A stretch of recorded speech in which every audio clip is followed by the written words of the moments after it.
মানুষের মাথায় একটা চিত্র আগে থেকে ঢুকে আছে যে দাজ্জাল যখন বের হবে পৃথিবীতে তখন পুরো পৃথিবী দাজ্জালের কন্ট্রোলে থাকবে। এটা ভুল কথা।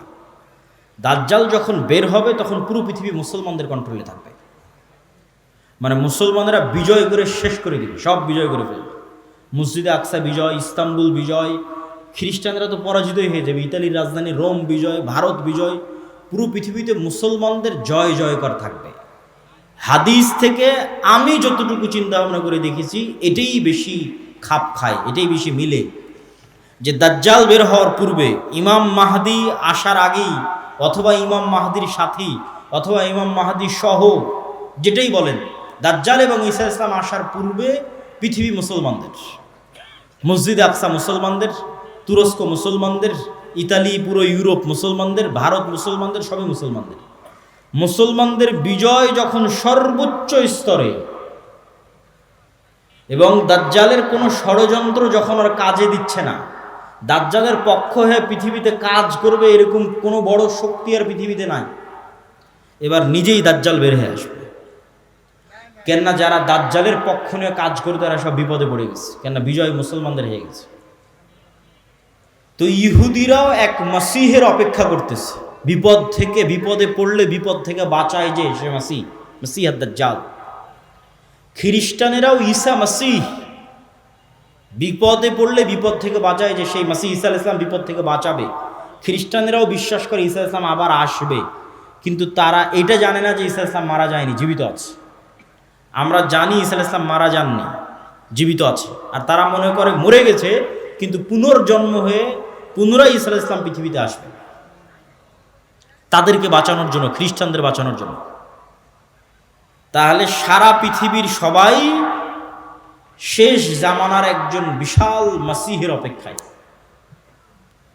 এবং আধুনিক এখনকার বিশ্বের যতগুলো নিউজ চ্যানেল রিপোর্ট, সবগুলোতেই বর্তমান যে যুদ্ধ চলতেছে এই যুদ্ধ নিয়েও এই আলোচনাগুলো আমাদের দেশে নয়, এই অঞ্চলে নয়, ইউরোপ এবং আমেরিকায় আলোচিত হচ্ছে, যারা বিশ্বে শাসন করে তাদের কাছে। তাদের ভাষায় দাজ্জাল হচ্ছে অ্যান্টি ক্রাইস্ট ইংরেজিতে, আর মালহামা হচ্ছে আর্মাগেড্ডন, আর জেসাস ঈসা আলাইহিস সালাম উনি আসবেন। অ্যান্টি ক্রাইস্ট না আসলে জেসাস আসবে না। অ্যান্টি ক্রাইস্ট মানে দাজ্জাল। আর অ্যান্টি ক্রাইস্ট ততক্ষণ আসবে না যতক্ষণ না ইহুদিরা জেরুজালেমে একত্রিত হচ্ছে, এটা তাদের বিশ্বাস। ইভাঞ্জেলিক্যাল খ্রিস্টিয়ান যারা ইঞ্জিল কেন্দ্রিক খ্রিস্টান তাদের বিশ্বাস। তো ফলত তাদেরও ঈসা আলাইহিস সালামকে নিয়ে আসতে হবে, ইহুদিদেরও একজন মাসিহ লাগবে। ফলত সবাই সেইটারকে সামনে নিয়ে কাজ করতেছে, যে ওইটা যত দ্রুত ঘটানো যাবে তত দ্রুত মনে করতেছে আমাদের বিজয়। কিন্তু সবার কামনা অনুযায়ী তো কাজ হবে না, সবার চাওয়া অনুযায়ী কাজ হবে না, কেননা সবাই ভুল বুঝবে, ভ্রান্তিতে পা দিবে। কি কি ভ্রান্তিতে পা দিবে বলি? ইহুদিদের আসল মাসিহা যিনি, আসল মাসিহ যিনি, তিনি তো চলে এসেছেন, কিন্তু তারা তো গ্রহণ করেন। ইহুদিদের প্রকৃত মাসিহ তো ছিল মুহাম্মদ সাল্লাল্লাহু আলাইহি ওয়াসাল্লাম নিজেই। মুহাম্মদ সাল্লাল্লাহু আলাইহি ওয়াসাল্লামের অপেক্ষায় তারা মদিনায় গিয়ে বসে থাকতো, অনেক আগে গিয়ে বসেছিল, ইমান তো আনেনি। তো এরা তো মাসিহকে চিনতে পারে, ঈসা আলাইহিস সালাম তো মাসিহ চিনতে পারেন, ইমান আনেনি, ঈসা আলাইহিস সালামকে হত্যা করার চেষ্টা করেছে, নিকৃষ্ট।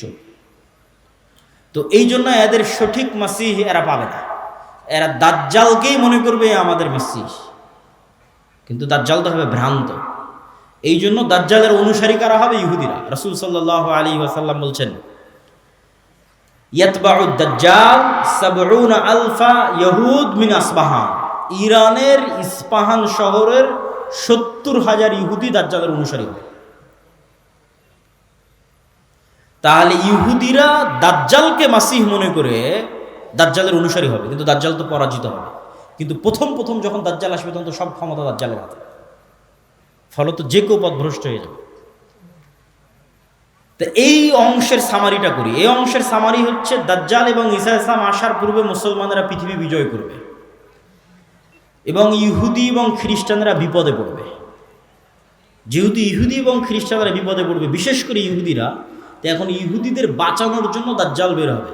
এবং যেহেতু দাজ্জালের পক্ষে কাজ করার মতো আর পৃথিবীতে কেউ অবশিষ্ট নাই, এই জন্য এবার দাজ্জাল নিজেই বের হবে।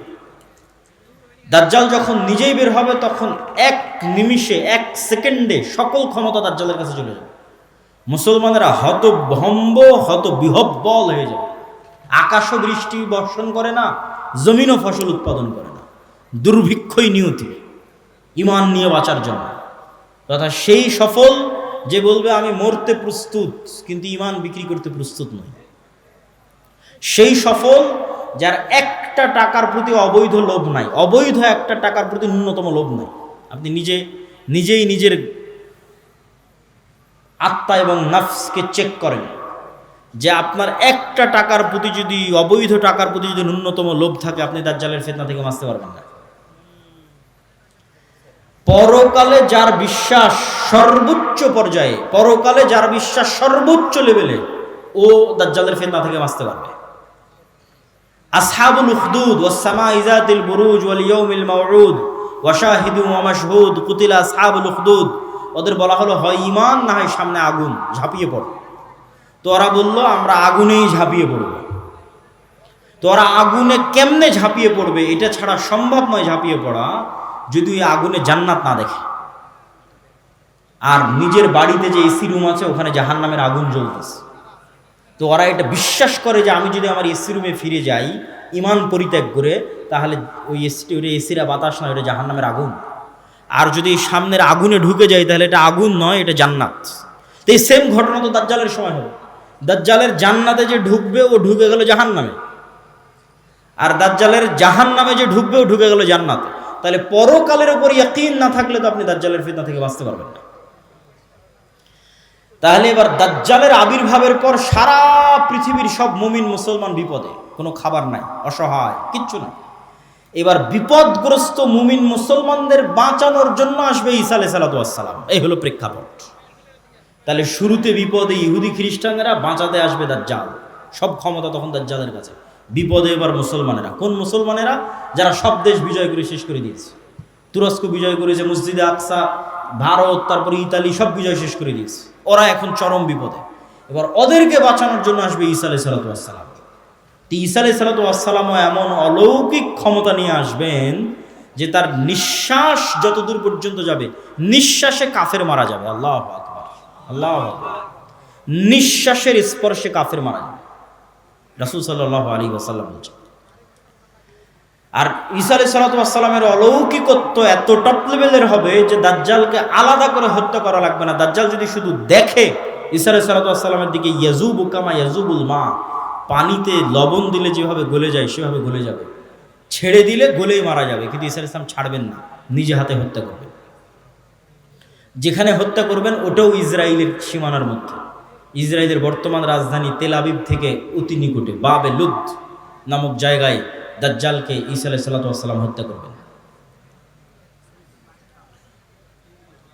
তো যেই ঈসা আলাইহিস সালাম এবং যেই মুমিন মুজাহিদেরা পৃথিবীর সবচেয়ে বড় ফিতনা দাজ্জালকে হত্যা করবে, তাদেরকে এবার আল্লাহ বলবে তোমরা তো এত বড় ফিতনা মোকাবেলা করলা, এখন আমার এমন একদল বান্দা বের হবে, ইয়াখরুজু ইবাদি লা ইয়াদানি লি আহাদিন, কারো পক্ষে সম্ভব নয় যে আমার ওই বান্দাদের মোকাবেলা করে। ঈসা আলাইহিস সালাম এত বড় নবী, তিনি পৃথিবীর সবচেয়ে বড় ফিতনা দাজ্জালকে হত্যা করলেন, তাকে আল্লাহ বলছে তুমিও পারবা না এখন যারা বের হবে। অতএব মুমিন মুজাহিদদের নিয়ে তুমি তুর পাহাড়ে আশ্রয় নাও। তাহলে ঘটনার ক্ষেত্রগুলো দেখেন, তুরস্ক এবং সিরিয়ার সীমান্তবর্তী অঞ্চল, সিরিয়ার রাজধানী দামেস্ক, মসজিদে আকসা, বাবে লুদ যেখানে দাজ্জালকে হত্যা করা হলো, তুর পাহাড়, এই এরিয়াগুলোতে এই ঘটনাগুলো ঘটতেছে। শেষ সময়ের ঘটনা এখানেই ঘটবে, শামে ঘটবে। তো তুর পাহাড়ে আশ্রয় নেওয়ার পর কারা বের হবে? ইয়াজুজ আর মাজুজ। ইয়াজুজ মাজুজের সংখ্যা কত বেশি? একটা সহিহ হাদিস বলবো আর একটা জয়ীফ হাদিস। সহিহ হাদিসে রাসূলুল্লাহ সাল্লাল্লাহু আলাইহি ওয়াসাল্লাম বললেন যে আদম আলাইহিস সালামের পিঠ থেকে আল্লাহ মানুষকে বের করলেন, আদমের সকল সন্তানকে বের করে বলা হচ্ছে প্রতি 1000-এ একজন জান্নাতে, 999 জন জাহান্নামে। এই হাদিস রাসূল সাল্লাল্লাহু আলাইহি ওয়াসাল্লাম সাহাবীদের শোনাচ্ছে। তো প্রতি 1000-এ 999 জন জাহান্নামে, এটা শুনে সাহাবীদের মাথা নষ্ট, যে তাহলে তো আমরা সবাই জাহান্নামে। তো আদম সন্তানের 1000-এর 999 জন যদি জাহান্নামে যায় প্রতি 1000-এ, তাহলে তো আমরা সবাই জাহান্নামে।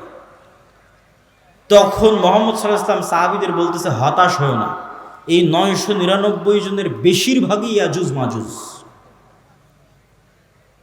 এই 999 জনের বেশিরভাগই ইয়াজুজ মাজুজ। তো কতজন জাহান্নামে যাবে ইয়াজুজ মাজুজের বাইরে স্বাভাবিক মানুষের মধ্যে থেকে, এটা তো আমরা জানি না। তো এই জন্য নির্ধারিত করে বলা মুশকিল, কিন্তু এতটুকু অন্তত বোঝা যায়, আইডিয়া করা যায় যে আদম আলাইহিস সালাতু ওয়াস সালাম থেকে নিয়ে কিয়ামত পর্যন্ত যত মানুষ আসবে তাদের কয়েক শত গুণ হচ্ছে ইয়াজুজ মাজুজ। এই হাদিস থেকে অন্তত এতটুকু বোঝা যায় যে আদম থেকে নিয়ে কিয়ামত পর্যন্ত যত মানুষ আমরা হব, এত মানুষের কয়েক শতগুণ হচ্ছে ইয়াজুজ মাজুজ। আর জয়ীফ হাদিসটা কি? জয়ীফ হাদিসটা হচ্ছে যে ইয়াজুজ মাজুজের এক প্রজন্ম তার জীবদ্দশায় 1000 প্রজন্মকে দেখে। বুঝেন, আমরা মানুষ জীবদ্দশায় সর্বোচ্চ 2টা প্রজন্ম দেখি অথবা 3টা প্রজন্ম। আমি, আমার বাপ, আমার দাদা, আমার দাদা তার ছেলেকে দেখেছে, তার ছেলে আব্দুল্লাহকে দেখেছে, তাহলে 2 প্রজন্ম দেখেছে, দেখতেই দুনিয়া থেকে শেষ। তো ইয়াজুজ মাজুজের এক প্রজন্ম তাদের জীবদ্দশায় 1000 প্রজন্মকে দেখে। তাহলে কিভাবে তাদের জন্ম বৃদ্ধির হার এবং কিভাবে তাদের বৃদ্ধির হার, এটা সব উলদে আদমের সন্তান।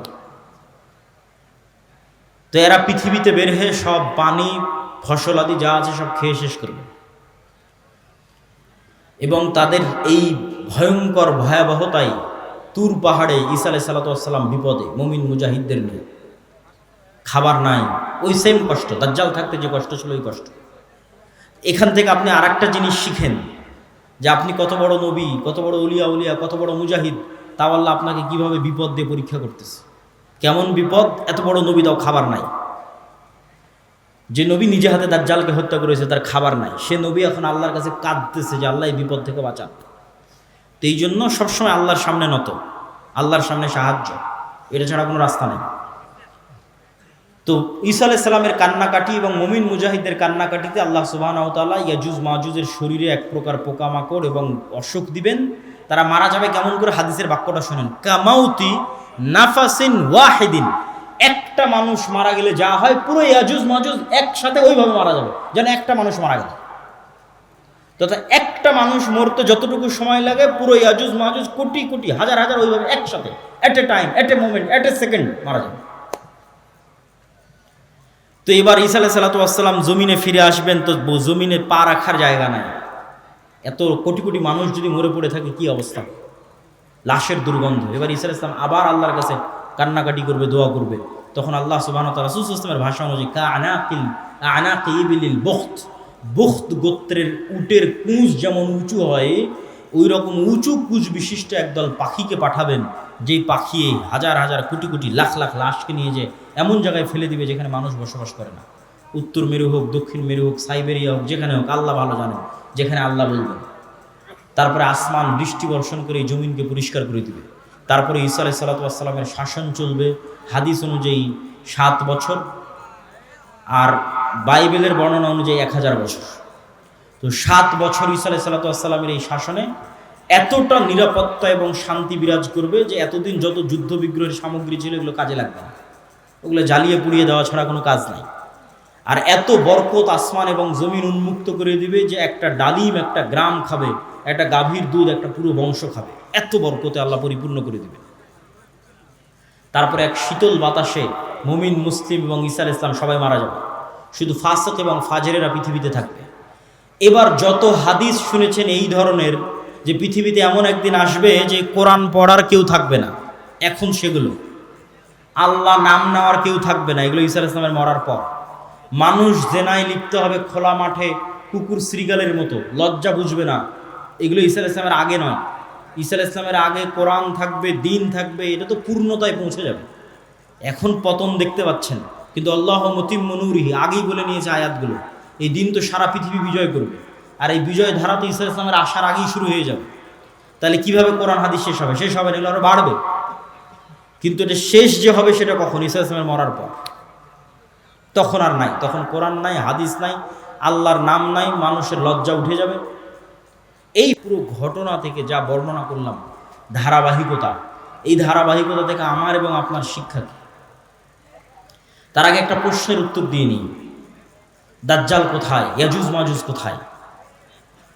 একদল নাস্তিক আবার একদল মুনকিরে হাদিস দৌড়ায়, দুইটাই।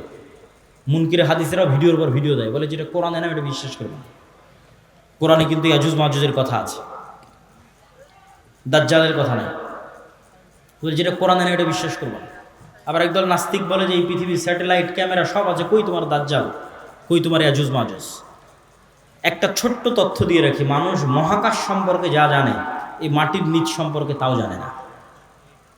এটা আমি কয়েকদিন আগে পড়াশোনা করতে গিয়ে দেখলাম যে মানুষ সারাদিন মহাকাশ নিয়ে গবেষণা করছে, চাঁদে যাবে, মঙ্গলে যাবে, কিন্তু মাটির নিচে মাত্র 12 কিলোমিটার পর্যন্ত মানুষ জানে, তারপরে আর জানে না। তাহলে এই পুরো পৃথিবী কত বড়? আপনি এখান থেকে 12 কিলোমিটার মাপেন, কত দূর হয় গাবতলী বাজার থেকে, তো মাটির নিচে মাত্র 12 কিলোমিটার পর্যন্ত আপনি জানেন, তার নিচে আর কেউ জানে না। পৃথিবীর বর্তমান কোনো বিজ্ঞানী নয়, কোনো বিজ্ঞান নেই, কেন ওই 12 কিলোমিটার পরে গবেষণা করার সক্ষমতাই নাই, কোনো যন্ত্র মেশিন পাঠানোর সক্ষমতাই নাই। তাহলে মাটির নিচের মাত্র 12 কিলোমিটার পর্যন্ত আপনি জ্ঞান রাখেন। আকাশে চন্দ্রে চলে গেছেন, মঙ্গল গ্রহে চলে গেছেন, সেটা ভিন্ন বিষয়, কিন্তু নিজের পায়ের নিচে এটাই জানেন না। এই যে বিশ্বের এই উন্নত বিজ্ঞানের সর্বোচ্চ শিখরে পৌঁছে মানুষ জানে না যে এই মাটির নিচে কি আছে। তাহলে কেমনে মানুষ দাবি করবে দাজ্জাল কোথায়, ইয়াজুজ মাজুজ কোথায়? এই দাবি করাই তো ভুয়া, পাগলামি। আরেকটা জিনিস দেখলাম, মহাসাগর সম্পর্কে মানুষ অজ্ঞ। মহাকাশ সম্পর্কে ঠিক আছে অনেক জানতেছে, মহাসাগরে এমন অনেক জায়গা আছে যে জায়গাগুলোতে মানুষ পৌঁছতেই পারে না, যে জায়গাগুলোর উপর দিয়ে বিমানও উড়ে যেতে পারে না, যে জায়গাগুলোতে কোনো জাহাজও অতিক্রম করে না, এরকম অসংখ্য জায়গা আছে। তো সাগর এবং সাগরের নিচে কি আছে, মাটি এবং মাটির নিচে কি আছে, এটা সম্পর্কে আজকের বিশ্ব সবচেয়ে অজ্ঞ, অন্তত মহাকাশের তুলনায়। তো ইন্নাল্লাহ আলা কুল্লি শাইইন কাদির, আল্লাহ সকল কিছুর উপর ক্ষমতাবান। আর কোনোটাই যদি না হয় তো অন্তত একটা উত্তর তো দেওয়াই যায়, যেটা আল্লাহ সুবহানাহু ওয়া তাআলা কোরআন মাজিদে বলছেন যে আল্লাহ 7 আসমান এবং 7 জমিন সৃষ্টি করেছেন, আর 7 জমিনে আল্লাহর আদেশ অবতীর্ণ হয়, কোরআনের আয়াত। 7 জমিনে আল্লাহর, আর সবচেয়ে আরো একটা ভয়ঙ্কর বিষয় যে আল্লাহর আসমান বানাতে যত সময় লেগেছে জমিন বানাতেও তত সময় লেগেছে। 7 আসমান বানাতে যা টাইম, 7 জমিন বানাতেও তাই টাইম। তাহলে 7 আসমান কত বড়, 7 জমিন তাহলে কত বড় হতে পারে?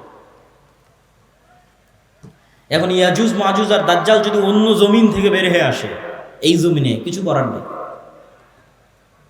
এটাকে অস্বীকার করতে পারবে না যে না, নিশ্চিত নাই। তো অতএব আল্লাহ সুবহানাহু ওয়া তাআলা সকল কিছুর উপর ক্ষমতাবান। এই জমিনেও থাকতে পারে, এই জমিনের সাগরেও থাকতে পারে, এই জমিনের নিচেও থাকতে পারে, মানুষের জ্ঞান পরিপূর্ণ নয়, অন্য জমিনেও থাকতে পারে, সেখান থেকেও আসতে পারে। এই জন্য সূরা কাহাফ, দাজ্জালের ফিতনা থেকে বাঁচতে সূরা কাহাফ পড়তে বলা হয়েছে। সূরা কাহাফের সব ব্যতিক্রম ঘটনাগুলো দাজ্জালের আসার সাথে মিলবে, দাজ্জালের যুগের যে ফিতনা ওগুলোর সাথে মিলবে। সূরা কাহাফের 4টা ব্যতিক্রম ঘটনা আছে, তার মধ্যে একটা ব্যতিক্রম ঘটনা খিজির আলাইহিস সালামের। কই থেকে আসলো খিজির আলাইহিস সালাম, কোথায় ছিল? বলে মাছ যেখানে জীবিত হয়ে যাবে সেখানে খিজির আছে, তুমি মাছ ভেজে নিয়ে রওনা দাও, যেখানে মাছ জীবিত হয়ে যাবে ওখানে খিজির আছে। তো খিজির আলাইহিস সালাম জিজ্ঞেস করতেছে যে সালাম কিভাবে? মুসা আলাইহিস সালাম সালাম দিচ্ছে, সালাম জান্নাতের সালাম দুনিয়াতে কিভাবে? তো খিজির আলাইহিস সালাম যদি অন্য পৃথিবী থেকে এসে থাকে নিশ্চিত করে, অথবা এই পৃথিবীতেও থাকতে পারে, তো খিজির আলাইহিস সালামকে যদি আল্লাহ সুবহানাহু ওয়া তাআলা আড়ালে রাখতে পারে, দাজ্জাল এবং ইয়াজুজ মাজুজকেও আল্লাহ সুবহানাহু ওয়া তাআলা আড়ালে রাখার সক্ষমতা আছে। তো ওই দাজ্জালের সময়ের ফিতনার সাথে এই সূরা কাহাফের ঘটনাগুলো মিলবে। আসহাবে কাহাফ, আসহাবে কাহাফের কথা বলতে গিয়ে আল্লাহ বলছেন ওয়াহুম আইকাজ, তাদেরকে আমি ঘুমিয়ে রেখেছি, কিন্তু মানুষ দেখলে মনে করবে ওরা জেগে আছে। আপনি দেখলে মনে করবেন এই মানুষটা জেগে আছে, কিন্তু ওরা নিজেরাও বুঝতে পারছে ওরা ঘুমিয়ে আছে, আল্লাহও বলছেন ঘুমিয়ে আছে। এইভাবেই 309 বছর পার হয়ে গেছে। ওরা ঘুম থেকে উঠে মনে করছে যে কই, আমরা তো অল্প কিছুক্ষণ মনে হয় শুয়েছিলাম, ঘুমিয়েছিলাম, কিন্তু 300 বছর পার হয়ে গেছে। তো সময়ের যে আপেক্ষিকতা, এটার কন্ট্রোল আল্লাহর হাতে। এই আপেক্ষিকতার প্রভাবিত মানুষ দেখবে যে একদিন হয়ে যাবে 1 বছরের সময়।